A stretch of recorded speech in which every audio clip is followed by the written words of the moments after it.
অবশ্যই আত্মীয়তার সম্পর্ক বজায় রাখবেন, তবে এটাও মনে রাখতে হবে সব আত্মীয় কিন্তু এক নয়। তাই এই 4টি কথা যদি আপনি আপনার আত্মীয়দের জানান তাহলে আপনি বিপদে পড়তে পারেন। 1 নম্বর, আপনার আর্থিক অবস্থার কথা। কখনোই আপনার আর্থিক অবস্থার কথা আপনার আত্মীয় স্বজনকে জানাবেন না। আপনি যদি খুব দরিদ্র হন তাহলে সেটা বুঝতে দেবেন না।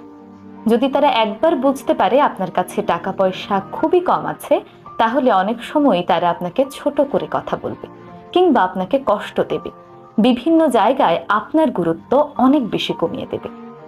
আবার আপনার কাছে যদি অনেক বেশি অর্থকড়িও থাকে তাহলেও সেটা খুব বেশি শো অফ করতে যাবেন না। অনেকে আছেন আপনার সমৃদ্ধ অবস্থা দেখে আপনাকে নিয়ে ঈর্ষা করতে পারে এবং সেই ঈর্ষা থেকে আপনার বিভিন্ন ধরনের ক্ষতিও তারা করতে পারে। 2 নম্বর, স্বামী স্ত্রীর পারিবারিক কথা। কখনোই আপনার এবং